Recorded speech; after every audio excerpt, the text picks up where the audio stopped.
Veterinary master class 30 days సిరీస్లో భాగంగా గత వీడియోలో న్యూమోనియా గురించి పూర్తిగా తెలుసుకున్నాం.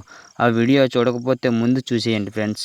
ఇప్పుడు డే 5 యాంటీబయాటిక్ అంటే ఏమిటో తెలుసుకుందాం. చాలామంది రైతులకు ఏ జబ్బు వచ్చినా వెంటనే యాంటీబయాటిక్ ఇంజెక్షన్ ఇచ్చేస్తున్నారు.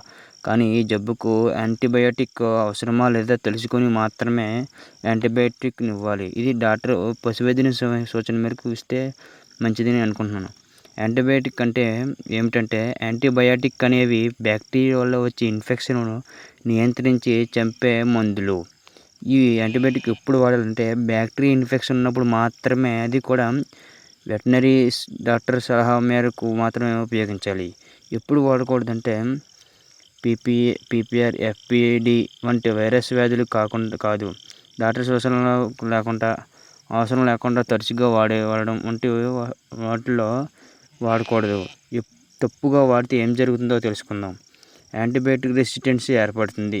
మందులు పని చేయకపోవచ్చు. జంతువు కోలుకోవడానికి చాలా సమయం పట్టే అవకాశం ఉంటుంది. సరైన విధంగా ఎలా వాడాలంటే, సరైన మందు సరైన మోతాదులో, పూర్తి కోర్సు, మధ్యలో మందుని ఆపకుండా తగ్గిపోయింది కదా అని పర్లేదు బాగుంటుందని ఆపకూడదు. కోర్సును కంప్లీట్ చేస్తేనే జంతువుకు నయం అవుతుంది. రేపు డే 6లో గొర్రెలు, మేకలు విరేచనాలు ఎందుకు వస్తాయి, ఎలా గుర్తించాలి, చికిత్స, నివారణ ఏమిటి, పూర్తి వివరాలు తెలుసుకుందాం. మహేష్ పశుమిత్రని ఫాలో చేయడం మర్చిపోవద్దు. మన సిరీస్ని మిస్ అవ్వద్దు. Thank you.